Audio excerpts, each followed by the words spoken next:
De retour dans la tranche info, place maintenant à l'échange et au débat dans notre focus. Et ce soir, je reçois Alexis Onestas, qui est fondateur de Omax Books. Bonsoir. Bonsoir.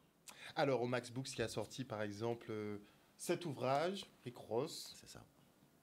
Quel est le jour parfait pour devenir un boss. Rick Ross, qui on le rappelle, sera sur la scène du Karukira One Love Festival. C'est donc ce dimanche. Ce dimanche d'ailleurs.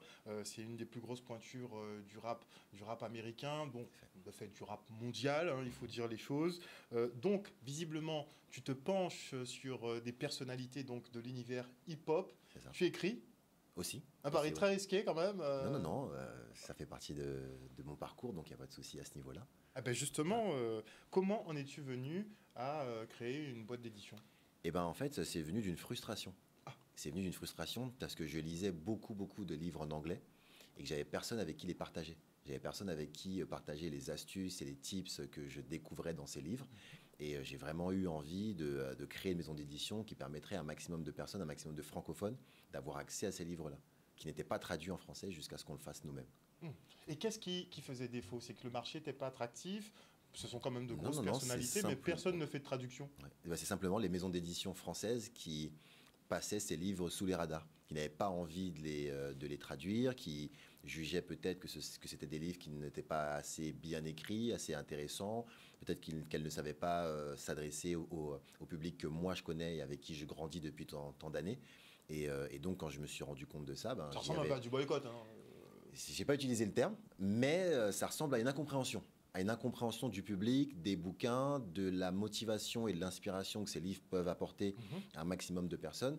Moi, j'ai compris parce que c'est un public que j'ai durant ma carrière, que j'ai habillé, que j'ai fait danser, voilà, avec lesquels on a partagé énormément de choses. Parce que j'ai été producteur de spectacles, j'ai été dans la mode, etc., etc. Et c'est un public que je connais et je savais que je pouvais leur amener cette nouvelle connaissance grâce au bouquin. Et donc, j'ai foncé dans la brèche. Alors, des traductions, à l'heure où le livre est un peu en perte de vitesse, c'est vraiment pour les passionnés. Eh bien, tu sais, moi, je dis toujours quelque chose. C'est pas que les gens n'aiment pas lire, c'est qu'ils n'ont pas trouvé le bon bouquin. Et oui, peut-être que le marché du livre face au numérique, face au digital, est en train de baisser en physique. Mais moi, sur le livre de Rick Ross, justement, je suis forcément en Guadeloupe là en ce moment, parce qu'on va fêter les 10 000 bouquins vendus. Ah, quand même. Voilà, ouais. Donc, en fait, c'est vraiment... Il faut trouver, effectivement, ce qui intéresse, finalement, le lecteur. Exactement. Et à partir du moment où on met le bon livre dans les bonnes mains, le bouche à oreille fonctionne, les magasins jouent le jeu. Nous, on est disponible dans tous les points de vente, sur tous les gros sites qu'on connaît et qu'on ne va pas citer. Mais en tout cas, voilà, ça se passe très, très bien, parce que, justement, on a su trouver les livres qui intéressent notre communauté. Donc vous choisissez effectivement des grands noms. On a travaillé avec 50 Cent, Rick Ross donc. On a travaillé aussi avec Taraji P. Henson, qui est l'actrice Cookie Lion d'Empire. Voilà. On a travaillé aussi avec Common, le grand rappeur oscarisé, voilà, qui a eu pas mal de récompenses et qui est acteur aussi aujourd'hui. Et on a commencé par Issa Rae, qui est une scénariste, réalisatrice, productrice, actrice de la série Insecure. Et qui travaille avec des gros réseaux de films américains, qui était dans Barbie dernièrement, par exemple, en tant qu'actrice. Et donc voilà, elle a écrit une biographie très amusante et très motivante.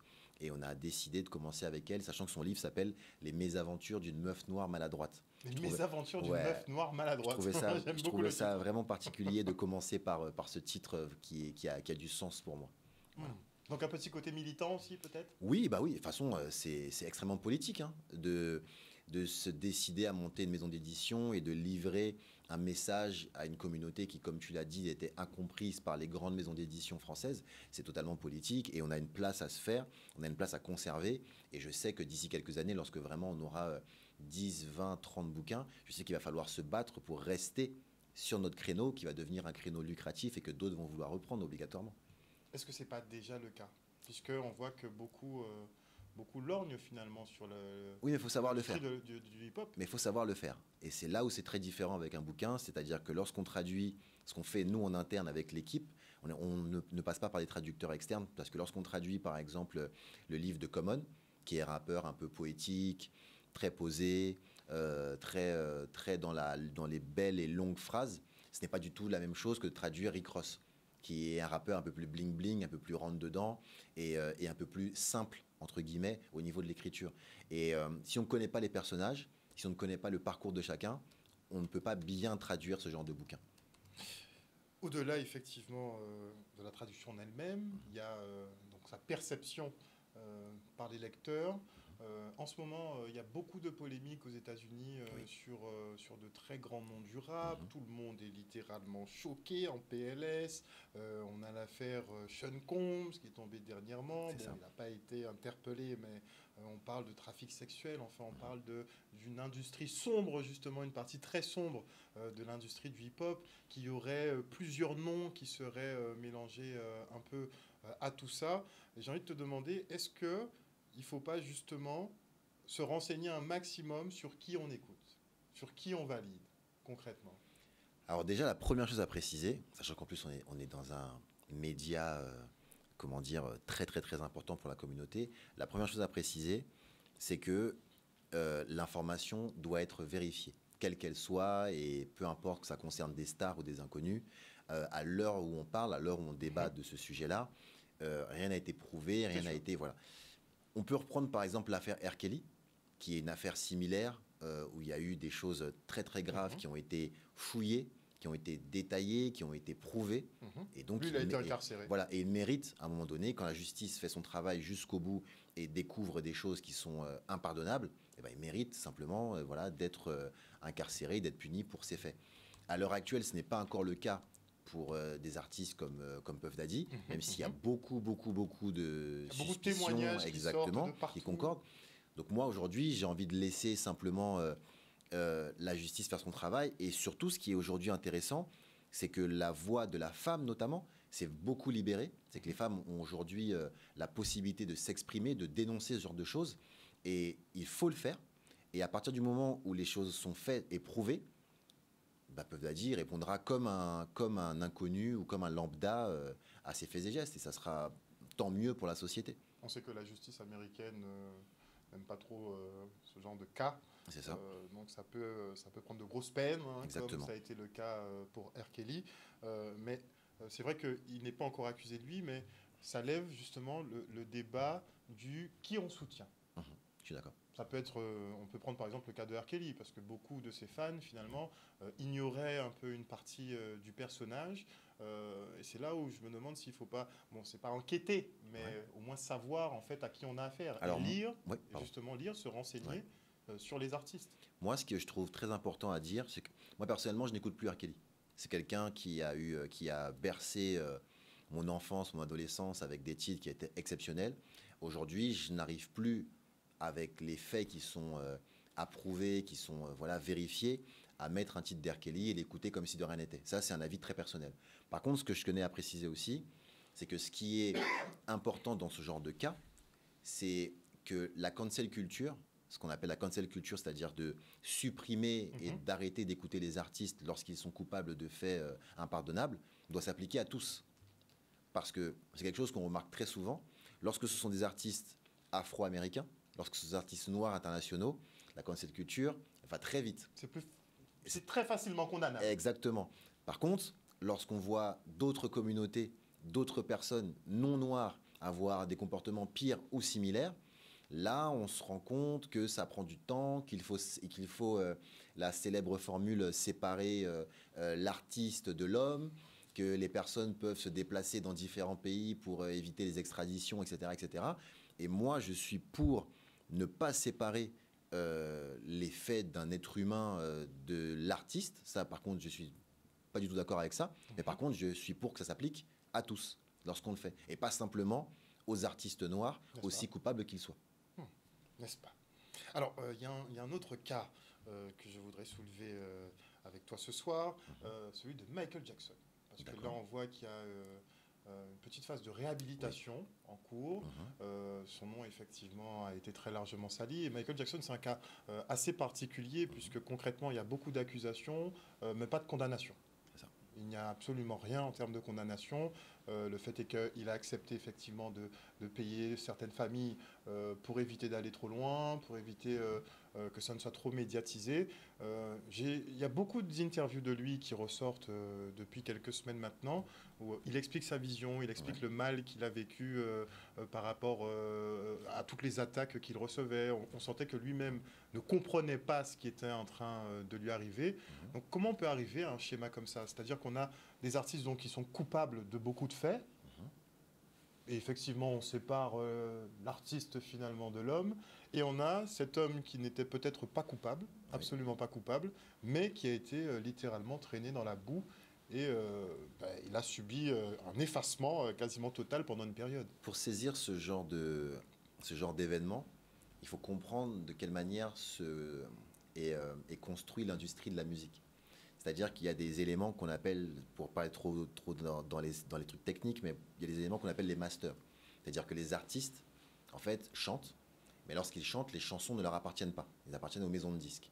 Et ce qu'a dénoncé pleinement et longuement Michael Jackson, c'est que tous ces masters ne lui appartenant pas, lui appartenant, certains lui appartenaient, certains ne lui appartenaient pas, à partir du moment où il a dépassé un certain, pouvoir et un certain volume, un certain chiffre d'affaires qu'il engendrait, Michael Jackson était quelque chose, pour ceux qui ne l'ont pas connu, malheureusement, c'était un phénomène mondial, c'est un phénomène international. Je crois qu'on n'a jamais vu ça depuis. Et on ne verra plus jamais ça, je pense. Et en fait, lorsqu'il a atteint un tel pouvoir seul en tant qu'être humain, il pouvait se lever contre les grandes maisons de disques établies et contre le pouvoir en place. À ce qui paraît, ce qu'il valait en termes de bibliothèque musicale, ça lui permettait quasiment de détenir Sony. Exactement. Il a racheté les droits des Beatles. Pour mettre les choses dans un contexte, il a racheté les droits et les éditions des Beatles. Un des plus grands groupes des États-Unis. Exactement. À ce niveau-là, c'est totalement incroyable. Et Prince aussi avait le même problème. Il y a une époque où Prince a carrément arrêté de s'appeler Prince parce que ce nom appartenait à Warner.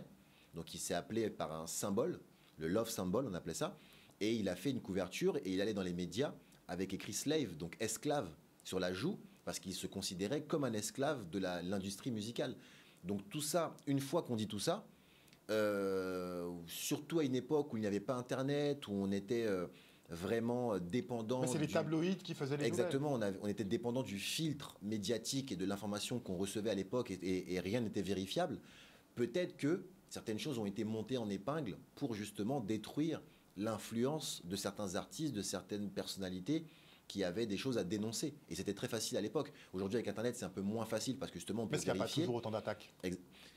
Il y a peut-être autant d'attaques, mais en tout cas, aujourd'hui, on peut vérifier. Aujourd'hui, on peut prendre le temps d'aller vérifier. Aujourd'hui, R. Kelly ne peut pas éviter la justice parce qu'il est coupable. Parce que justement, avec Internet, on peut aussi retrouver des personnes qui étaient totalement disparues à l'époque de Michael Jackson, par exemple. Et donc, ça nous permet d'avoir des éléments supplémentaires. Mais à l'époque, c'était totalement... c'était sa parole contre la parole des accusés, des accusateurs, des maisons de disques, etc. Donc, c'était très compliqué. Mais... à l'heure actuelle, encore une fois, l'essentiel, c'est d'écouter la parole des accusateurs, parce que c'est eux la chose principale, c'est eux qui sont les victimes, ça c'est voilà. Et une fois qu'on a écouté la parole des victimes, d'aller vérifier l'information principale. Et dans le cas de Michael Jackson, c'était vraiment très compliqué, et c'est dommage parce qu'il est mort sans qu'on ait pu avoir vraiment soit une condamnation réelle, soit en fait le fait de l'innocenter à 100%. Et c'est dommage qu'il soit mort comme ça. Il y aura toujours cette tâche sur sa carrière et c'est vraiment dommage. Après, effectivement, même un procès n'aurait pas pu le blanchir et faire oublier tout ce qui s'est passé en amont. Un autre volet, puisqu'il y a le côté un peu boycott, donc les artistes noirs, effectivement, ne doivent pas excéder un certain niveau, sinon ça peut devenir problématique. Ils peuvent commencer à revendiquer, contester, avec leur aura, ça peut devenir ingérable. Donc, a priori, les maisons de disques arrivent à cantonner. Et on a un autre aspect, c'est-à-dire qu'on ne veut pas de vous, mais par contre votre culture, ça peut rapporter, c'est sympa, les jeunes aiment bien, on la récupère. Donc on parle beaucoup d'appropriation culturelle. On dit que le monde du hip-hop est en train littéralement de dévier en fait, que c'est plus du tout ce que c'était. Quel est ton sentiment là-dessus ? Je pense qu'on est arrivé aussi à un point où j'ai beaucoup d'espoir dans les années futures, parce que justement, tout ce que j'ai commencé à dire tout à l'heure au niveau de la propriété artistique des artistes, on est en train de le comprendre. Il y a quelqu'un, par exemple, comme Steve Stout, qui est un partenaire d'affaires de Jay-Z, qui a créé une structure qui s'appelle United Master, qui permet justement aux artistes de simplement prendre leur musique et depuis leur téléphone de la distribuer sur les plateformes de streaming. Et ça, c'est quelque chose qui était très compliqué à faire comment dire, avant. On ne pouvait pas justement distribuer sa musique sans l'autorisation de certaines personnes. Aujourd'hui, on peut le faire. Et je pense que d'ici quelques années, au final, cette appropriation culturelle qui se fait parce qu'à un certain niveau, on a besoin d'autres personnes, on aura quand même dans le futur de moins en moins besoin de l'autorisation d'autrui pour faire des stades, pour construire des choses, pour on partir le voit en maintenant, tournée. les artistes font une annonce maintenant, 2 jours, le stade est vide. Exactement, tu vois. Donc, il n'y a plus besoin de promoteurs. Exactement. Donc en réalité, je pense que d'ici 1 ou 2 générations, on pourra simplement sortir la musique qui nous appartient et surtout, on pourra surtout revendiquer de plus en plus. Parce que ce qui se passe, moi je trouve que l'une des musiques qui est le plus dans ce problème, c'est le zouk aujourd'hui. Aujourd'hui, les artistes internationaux et beaucoup d'artistes français font du zouk sans le dire. Alors après, on va appeler ça avec d'autres noms, Afro Love. Alors ça, c'est pas de l'appropriation culturelle, c'est du vol. Ouais, mais voilà, non, mais clairement, oui, mais on s'approprie culturellement une musique en l'appelant différemment. Voilà. Et en reniant les artistes actuels, les artistes du passé qui ont créé cette musique. Exactement. Et déjà que c'est problématique quand ce sont des personnes en dehors de la culture qui le font, lorsque ce sont des personnes dans la communauté qui font ça, c'est encore plus problématique selon moi. On a un gros problème de reconnaissance entre nous. Exactement. Mais le zouk, c'est très problématique parce qu'il faut vraiment que le zouk se markete mieux.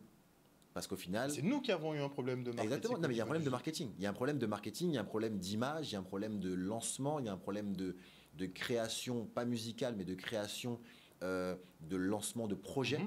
Et on n'a pas d'industrie. Moi, on m'a dit, par exemple, Haïti, ils ont une industrie du compas. Exactement. C'est-à-dire que tout le monde produit, ça produit beaucoup, mais tout le monde diffuse, tout le monde balance. Comme ça, on envahit le monde avec du compas et on a les retours derrière. Alors après, je mettrais juste un petit bémol, c'est que le créole et le créole, même si c'est différent en fonction des îles, en fonction de tout ça, mais le côté anglophone d'Haïti aide beaucoup aussi. D'accord. Voilà, parce que quand un artiste haïtien peut aller à Miami et directement avoir son public qui est sur place, et comment dire, ça diffuse obligatoirement la musique aux États-Unis beaucoup plus facilement et comment dire, ça part de là, quoi. Donc à partir de là, ça peut se diffuser beaucoup plus facilement. Voilà. Alors, on a des artistes effectivement qui peuvent produire vite, qui peuvent produire de la qualité, qui peuvent diffuser leur musique sur toutes les plateformes très rapidement. Oui.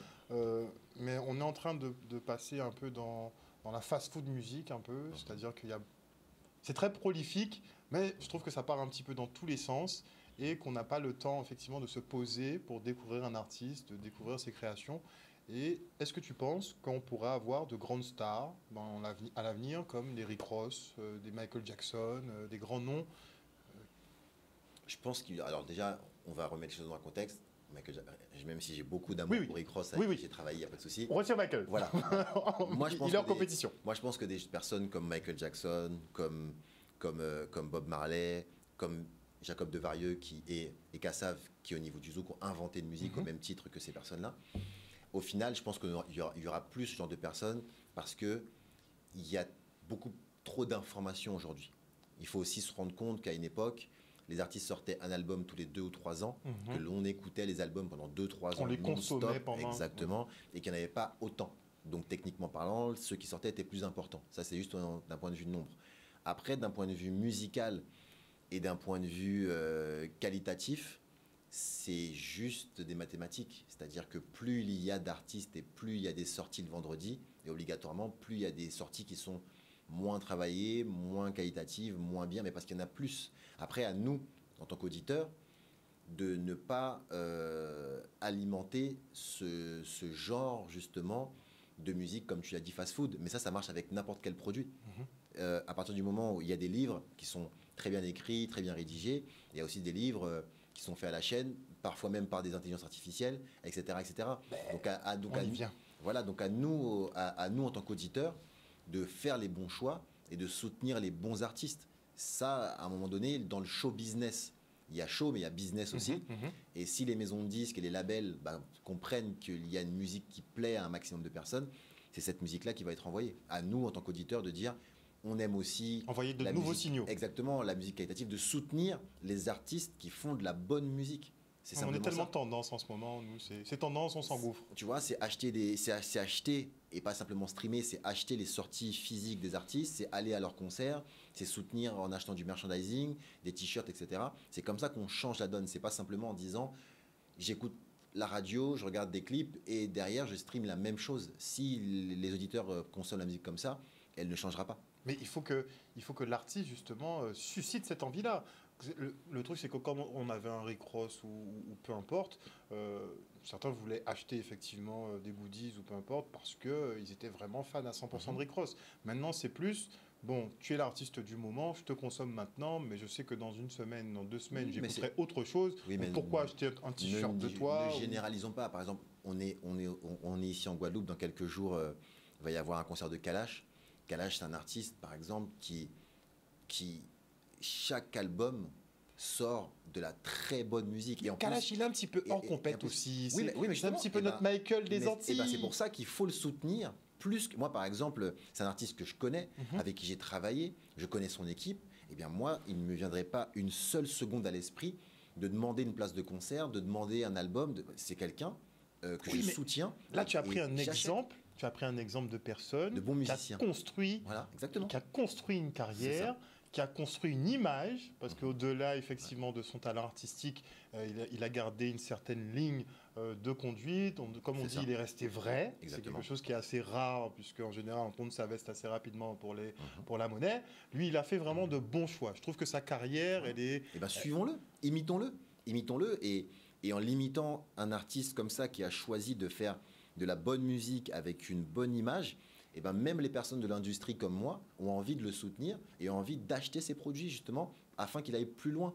Et tant qu'on ne soutiendra pas plus nos artistes, et ben on n'aura pas d'autres Kalash. Et c'est ça le vrai problème, c'est ça le vrai souci. C'est que en demandant constamment de la gratuité, des albums rapides, des albums gratuits, des albums que l'on consomme de 10 titres et qu'on passe à autre chose le vendredi suivant, on ne peut pas créer de carrière comme ça parce que les artistes ont aussi besoin, comme j'ai dit encore une fois, dans le show business, il y a aussi le business. Les artistes ont aussi besoin de vivre, de développer, de payer des studios. Mais la création artistique coûte. Un clip, ça peut coûter 50K. Donc à partir de là, c'est ça. Et un petit clip, on parle pas de gros clips. Donc il faut après derrière un retour sur investissement. Et le retour sur investissement, c'est aux auditeurs de soutenir leurs artistes. Soutenir, mais moi comme je dis, on dit souvent, on donne la force. C'est ça. Moi, je dis, on ne donne pas la force. Tu as besoin, tu achètes. Déjà, c'est comme ça. Mais c'est vrai qu'ici, on aime trouver 150 000 excuses pour ne pas consommer. Moi, j'oriente souvent les gens sur l'achat de musique. Moi, je ne suis pas streaming. Parce qu'on fait beaucoup la promotion du streaming. C'est bien pour on va dire, vulgariser un peu les artistes. Mais je trouve qu'en termes de retombées économiques, je ne pense pas que ce soit quelque chose d'intéressant pour eux. Et comme je dis, maintenant, un album... Bon, à l'époque, c'était 100 francs. Maintenant, on est à 50 francs. On peut avoir des albums pour 7 euros, 8 euros. Moins de 10 euros, on peut avoir un album. Et une petite dépense comme ça de temps en temps, ça ne fera pas de mal. Et ça peut maintenir. Moi, je suis très pour effectivement l'achat. Parce que j'en ai besoin. J'aime écouter de la musique. Et c'est vrai qu'on voit trop souvent ça comme un cabaye en fosse. Genre, limite, son faveur, un cabaye. Alors que non, tu aimes la musique. Paye pour la musique que tu écoutes, ni plus ni moins. Bon, ça c'était un petit message. À part, j'aimerais qu'on aille aussi sur l'intelligence artificielle, parce que là, elle est en train de bouleverser tous les domaines. Hein. La musique n'y échappe pas. J'ai diffusé sur mes réseaux il y a quelques semaines un petit reportage d'un journaliste de BFM TV qui a dégoté une IA qui te crée n'importe quelle musique. Tu rentres n'importe quelle parole, tu mets le style de musique, tu cliques, ça te fait une chanson avec intonation, enfin voix, tout. Franchement, c'est bluffant. C'est extrêmement bluffant. Ça... Limite, le zouk, il est pas mal. C'est des paroles, n'importe quoi. Hein. C'est comme s'il a mis une notice dans le truc, mais franchement, ça sonne très très bien. Donc, on va avoir un gros problème à venir sur les droits d'auteur. Comment on va déterminer... Enfin, est-ce que vous appréciez déjà le rôle de l'IA dans tout ça, dans l'industrie musicale? Moi, je ne considère jamais que la technologie est un problème. Tu sais, il y a eu les mêmes débats à l'époque où, par exemple, Ray Charles enregistrait principalement au début de sa carrière ses musiques en live. C'est-à-dire qu'il y avait un micro, les musiciens dans une salle, il y avait une piste et tout le monde chantait et voilà, et c'était enregistré. Et après, le multipiste est arrivé. Donc on pouvait enregistrer d'un côté un musicien, d'un côté le chanteur, mixer le tout, etc., etc. Et maintenant, il y a des pistes, des multipistes de je ne sais pas combien de centaines de pistes dans les studios voilà, que l'on voit. Et en fait, il y a toujours eu des évolutions comme ça. Le streaming est arrivé et pareil, au niveau du streaming, on a commencé à dire c'est la fin de la musique, etc. Le CD est arrivé et tous les amateurs de vinyle se sont dit ah mais le CD c'est pas le même son, c'est pas organique. Il y a toujours eu comme ça des évolutions. Et en réalité, moi je me dis, c'est ce que je dis beaucoup aux artistes avec lesquels je travaille, c'est simple, c'est que si un robot peut faire de la musique qui est plus, qui est meilleure que la tienne, et ben au bout d'un moment, retravaille ta musique différemment. Parce que toi, tu es un être humain. Tu as l'art en fait en toi, tu es un artiste. C'est-à-dire qu'il y a des chanteurs, il y a des personnes qui sont là pour s'amuser, chantonner, etc. Il y a le karaoké. Et puis de l'autre côté, il y a des artistes Qui ont une sensibilité qui ont une particulière. sensibilité et qui sont là pour créer de nouvelles choses. C'est-à-dire qu'en fait, une IA, pour la définition d'une IA, c'est de la gestion de data, donc d'informations qui existent déjà, qui ensuite derrière est traitée et utilisée pour créer quelque chose. Mais ça part à chaque fois, toujours, chaque opération, De l'existant. de l'existant. Donc, tu es artiste, si tu ne veux pas en fait que l'IA prenne ta place, invente quelque chose de différent. C'est pas plus compliqué que ça en fait, parce que c'est le rôle d'un artiste. C'est pour ça qu'il y a des managers, des producteurs, l'industrie qui mise sur ces gens-là pour justement inventer quelque chose. Demain, même au niveau de l'art, en fait, quand on demande à une IA de recréer une œuvre artistique, comment dire, de peinture par exemple, on va lui dire refais-moi ce micro comme Picasso l'aurait fait. Et l'IA va traiter toutes les informations de Picasso pour refaire le micro façon Picasso. À toi de créer une peinture qui ne ressemble pas à Picasso et à toi de créer moi, je pense que ça va plutôt amener une nouvelle génération qui sera totalement inédite et qui devra justement, pour répondre à l'IA, créer des choses nouvelles. Et moi, personnellement, ça me booste et ça me plaît que justement que tout le monde aujourd'hui soit à la même hauteur à cause de l'IA. C'est un nouveau défi, je trouve, et c'est intéressant. Effectivement. Voilà. C'est un peu comme à la sortie du vocodeur, hein. Tu as pris plein d'exemples assez parlants. Par exemple. Et il y avait la sortie du vocodeur, Exactement. où mais les gens qui ne savent pas chanter maintenant... Tu vois, le premier tube, c'était Cher, avec Do You Believe, voilà. Tout le monde a dit, mais qu'est-ce qui se passe? Pourquoi Cher fait ça, etc. Et au final, après, maintenant, tout le monde l'utilise comme si c'était normal. Et c'est toujours la même chose avec la technologie qui est liée à l'art. C'est toujours la même chose. Le temps, c'est juste le temps qu'on se l'approprie. Exactement. En fait. Les DJ avant venaient avec des centaines de disques. Maintenant, ils arrivent avec une clé USB et ça choque plus personne. Mais il y a un moment, il y avait un débat. Hein. Genre que les vrais DJ, c'est ceux qui ont des CD. Il y a toujours eu les mêmes. Quand tu as une clé, tu as un faux DJ. Il y a toujours eu les mêmes débats autour de l'arrivée de la technologie dans la musique. Et voilà, il y aura toujours ce genre de débat. Très bien. En tout cas, Omax Book a travaillé à la traduction donc du livre de Rick Ross. Il sera en représentation donc ce dimanche pour le Karukera One Love Festival. Qui est Rick Ross finalement? On sait que c'est un boss dans le milieu, mais qui est-il? Rick Ross, c'est très intéressant parce que c'est un personnage qui est parti perdant. Il a pris beaucoup de temps pour avoir son premier tube. Il a eu des contrats, il a été signé, il a été viré. Ça a été très difficile pour lui de percer dans la musique.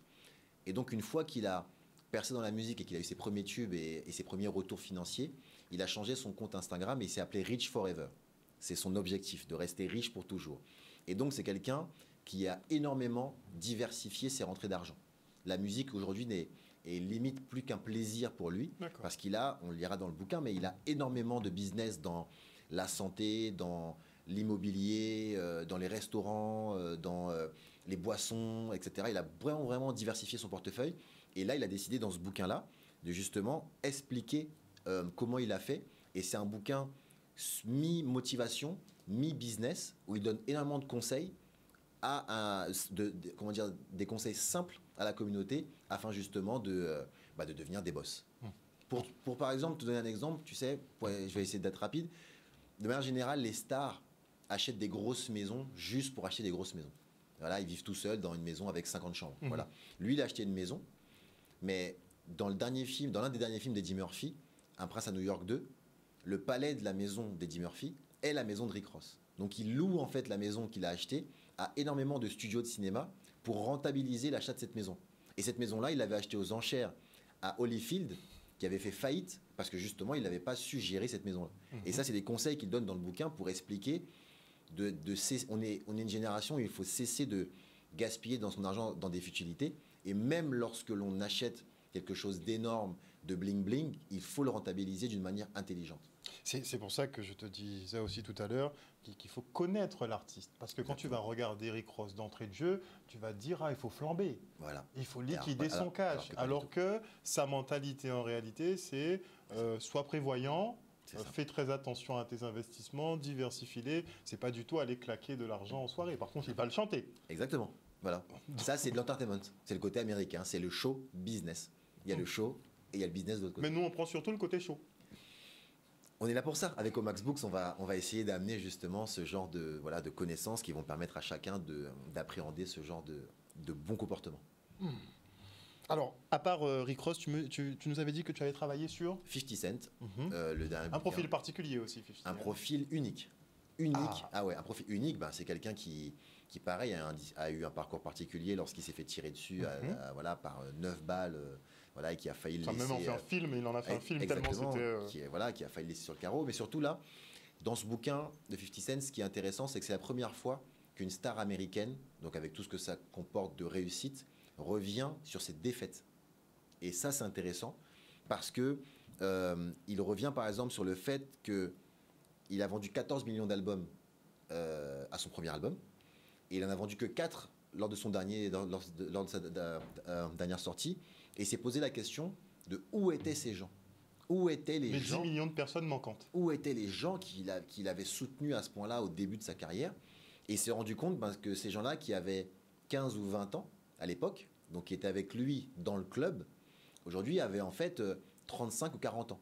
Et en fait, le vendredi, le samedi, ils n'étaient plus dans un club, ils étaient plus devant la télé avec leurs enfants en train de regarder la télé, en couple, etc. Et donc, il a décidé de se lancer dans les séries et dans le cinéma. Et c'est comme ça qu'il a lancé sa série Power, en réfléchissant à sa défaite, en ne forçant plus avec la musique, en se disant mon public est ailleurs, et je vais aller chercher là où il est. Et donc, il leur a offert les séries aujourd'hui, comme Power, comme Ghost, etc., qui sont des succès internationaux. Et j'ai trouvé ça intéressant parce que c'est très, très rare que les Américains reviennent sur leur côté défaite, échec, et l'expliquent, le détail. Et donc, c'est un livre vraiment... Alors, c'est un best-seller New York Times. C'est un succès aussi pour nous dans les pays francophones. Donc, ça me fait beaucoup voyager. Là, je vais en Côte d'Ivoire au Salon du Livre en mai pour le présenter. Et franchement, c'est un très bel ouvrage. Très bel ouvrage. Après 50 Cent. Là, on est en train de travailler sur un personnage aussi particulier qui s'appelle DJ Khaled, qui est un personnage aussi qui revendique. On est très, très, très dans ce mood-là, dans motivation, inspiration. C'est vraiment la ligne éditoriale de la maison d'édition. Et on est aussi en train de travailler sur le bouquin de la mère de Kanye West, qui s'appelle Raising Kanye. Est-ce qu'elle est tout aussi spéciale que son fils? Elle était particulière. Elle est décédée, mais elle était particulière. C'était une femme qui... par exemple, a été donné des cours au Japon, à une époque où c'était très, très, très rare pour une Afro-Américaine de se retrouver au Japon. Des cours au Japon. Exactement. Donc là, elle explique aussi dans le bouquin que Kanye a vécu avec elle au Japon à ce moment-là et que ça lui a ouvert l'esprit sur plein de choses différentes, sur le monde. Et donc, elle explique comment elle a pu élever un génie incompris tel que Kanye West aujourd'hui. Voilà. Alors, j'en profite. On a encore un petit peu de temps, j'en profite. Alors, Kenny, génie ou totalement instable? Est-ce que ce n'est pas ça marche pas ensemble? Est-ce que c'est pas synonyme? Est-ce que c'est pas synonyme? Non, je pense que c'est un... Moi, pour le suivre depuis vraiment le début, il faut savoir que je suis un grand fan de Jay-Z. Et au départ de sa carrière, Kanye West était signé sur le label de Jay-Z. Même pas en tant que rappeur, mais en tant que producteur uniquement. Il faisait uniquement les musiques, les instrus. Et c'est quelqu'un qui a toujours été à part, et était tellement à part qu'au début, Jay-Z ne voulait pas en faire un chanteur. Refusait de le signer en tant qu'artiste, en tant que rappeur. Et il a forcé, et son premier album a été un succès qui a même d'ailleurs sauvé le label de Jay-Z, Rockefeller à l'époque. Et c'est quelqu'un qui a toujours été à côté, à part, différent des modes actuels. Même à l'époque. Ne s'invente pas un rôle. Voilà. C'était quelqu'un qui a été, pour donner un exemple rapide, c'est quelqu'un qui se filmait déjà avec une caméra à cassette, pas avec un téléphone, ou voilà, avec une caméra à cassette. C'est d'ailleurs le reportage qui a été diffusé sur Netflix après le concernant, à une époque où personne ne faisait ça. Personne ne filmait sa vie 24 heures sur 24 à l'époque où on filmait avec des cassettes et des caméscopes. C'était vraiment... C'est rare. Voilà, il y avait un mariage, il y avait, mais personne n'avait autant d'ego. Donc il est en mode un peu selfie. Exactement, mais en fait, il a inventé le selfie avant même que le selfie soit inventé. C'est assez incroyable. Et c'est quelqu'un qui a toujours été un peu différent. Et aujourd'hui, ce qu'il fait est différent. Et je pense que c'est quelqu'un qui a compris avant tout le monde la société. Et il a compris que la société aujourd'hui était trash. La société ne s'arrêtait avec le nombre d'informations que l'on peut recevoir tous les jours sur un téléphone. On ne s'arrête que sur du trash, malheureusement. Et lui a compris ça et donne à la société ce qu'elle veut. C'est un peu pour ça que sa femme du moment. Ouais. C'est de la provoque, pure moi, provoque. Je pense que c'était le cas avec Amber Rose déjà à l'époque. Ça a été le cas avec Kim Kardashian. Ça a été le cas aujourd'hui avec sa femme actuelle. C'est son but, je pense, et sa stratégie en tout cas, est d'être à côté. Après, on peut la juger, on peut ne pas l'aimer, on peut la condamner, on peut foncer dedans, mais c'est quelqu'un qui, qu'on le veuille ou non, crée le débat, d'une certaine manière. Ah, il est très clivant. Voilà, exactement. Beaucoup lui reconnaissent son talent, mais c'est vrai que ses prises de position, ses interventions, c'est toujours un show. De toute façon, même une présentation d'album pour lui, c'est un show. Enfin, il arrive toujours. Il est très bon en marketing. C'est un peu comme 50, je trouve qu'ils sont très bons en marketing. Ils arrivent à se mettre en scène dans toutes les situations possibles et imaginables et tourner n'importe quelle situation à leur avantage. C'est-à-dire que Kenny, il va tomber dans la plus grosse désembrouille, il va essayer de trouver une stratégie, comme... Ça a un petit peu merdé avec Adidas à l'époque où il a fait la sortie effectivement qu'on lui a reproché être antisémite. Il s'est attiré les foudres effectivement de la communauté juive. On a tenté un effacement de Kanye West qui n'a pas fonctionné. Et là, il est en tournée mondiale à l'heure actuelle. J'étais à Bercy. Mais comment ça se fait que ça n'ait pas fonctionné en fait, c'est parce que je pense que c'est quelqu'un justement de clivant et que ses fans ne l'ont jamais abandonné. Parce qu'il est clivant justement. C'est-à-dire que c'est quelqu'un, soit on ne s'intéresse pas du tout à lui, ou soit on le déteste, soit on l'aime d'amour en fait. Je pense que c'est pas plus compliqué que ça. On peut pas avoir un avis mitigé sur Kanye West. On peut juste se dire je le déteste ou je suis un soldat de l'armée de Kanye West. Clairement, il n'y a pas de demi-mesure en fait. Donc, il a vraiment une armée. Exactement. Il rigole pas. C'est un truc. Je crois qu'ils sont à l'image effectivement du général de l'armée. Et une dernière petite question, puisque tous les rappeurs américains, l'industrie hip-hop, ça aspire toujours à la richesse. C'est le facteur numéro 1, c'est ce qui motive. Quand on commence, on parle de la street en général. Mais après, c'est beaucoup la street pour faire de l'argent. Après, quand je fais de l'argent, mes textes évoluent et qu'on sort. Mais le truc qui se passe, c'est que j'ai l'impression qu'il y a deux games. Il y a le game du milli et le game du milliard. Comment ça se jauge, ça? Comment on peut avoir une partie des artistes qui sont au-dessus du lot, donc milliardaires, on a les Jay-Z, on a les Kenny, des personnalités comme ça. Je vais t'expliquer très simplement. Et on a le reste. Ouais. Et ça s'appelle la propriété. C'est-à-dire qu'en fait... Tous les artistes qui ont opté pour la propriété peuvent accéder aux milliards. Tous les artistes, en fait, qui détiennent leur master et qui sont les producteurs de leur propre musique, détiennent leurs droits. Alors c'est un risque, parce que quand ça ne marche pas, on perd seul, mais quand ça fonctionne, on gagne seul. C'est-à-dire que personne ne vient récupérer des droits, des sommes dans ce que l'on gagne. Et Jay-Z l'explique d'ailleurs très bien dans un morceau qui s'appelle God Did, c'est qu'il compte uniquement 3 milliardaires dans le hip-hop, Kanye, Rihanna et lui, et ces milliardaires-là viennent de chez lui, entre guillemets, viennent de son école, parce que Rihanna a une marque de cosmétiques, voilà, qui lui a permis de devenir milliardaire lorsque ça a été revendu à LVMH, lorsque LVMH a pris des parts. Kanye West, pareil, est devenu milliardaire parce que Yeezy et tout l'empire Yeezy lui appartient. Et c'est là, en fait, l'enseignement, moi, que je tire de ces bouquins, de ces artistes et de ces entrepreneurs internationaux, c'est qu'en fait, c'est très, très simple. Ça aurait été beaucoup plus simple pour moi d'appeler Hachette, Flammarion, Glénat, etc., et de leur expliquer qu'il y a un marché que j'ai été à New York et qu'à New York, on m'a permis de faire le livre de Issara, etc. Mais moi, en fait, je viens d'une école où, l'école entre guillemets de Jay-Z, où en fait, d'abord, on lance un projet seul. Et si demain, je trouve un partenaire qui peut m'accompagner sur la mise en place des livres, pourquoi pas? Mais les droits que j'ai signés avec Rick Ross, c'est des droits entre Rick Ross et Alexio Nestas. Enfin. Et à partir de là, si le livre fonctionne, eh bien, le livre fonctionnera avec notre force, mais on récupérera nos deniers. Et c'est comme ça, en fait, que l'on crée des empires et qu'on réinvestit ensuite après dans d'autres activités. Et aujourd'hui, grâce à la propriété de ces masters au niveau musique, Jay-Z a pu investir dans le champagne, dans énormément de sociétés, dans Uber. Avant même que Uber soit une grosse entité comme aujourd'hui, il a investi à l'intérieur. Et c'est comme ça, en investissant dans différentes structures, qu'il est devenu aujourd'hui le premier milliardaire du hip-hop. Il y en aura peut-être d'autres qui vont suivre. On croise les doigts.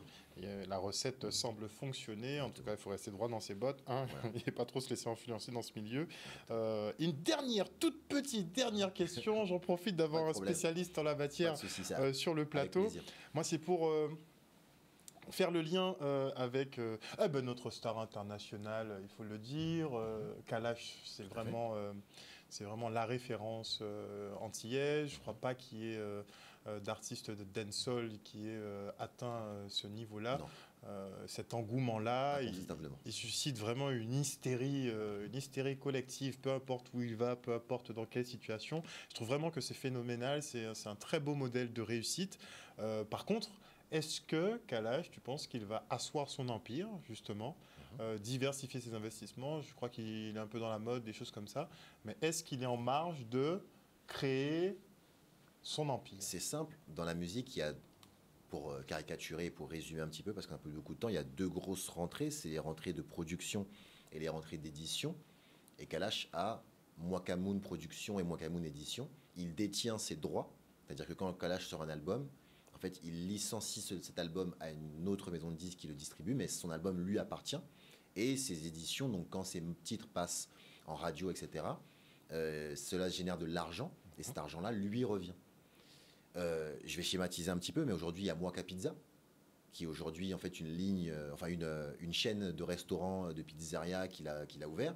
Et je pense que c'est l'un des premiers projets pour lui, qui va asseoir ce projet-là et qui va en ouvrir plein d'autres. Mais à la base, le bon choix qu'il a fait, c'est comme Jay-Z, d'être indépendant par rapport à sa musique. Il a des partenaires avec qui il travaille, mais sa musique lui appartient, ses éditions lui appartiennent, et c'est ce qui fait toute la différence. C'est-à-dire que même quand demain il remplit un Bercy, même si quelqu'un produit son Accor Arena, j'espère pour lui demain son Stade de France, lorsqu'il chante, les droits qui sont générés lui appartiennent.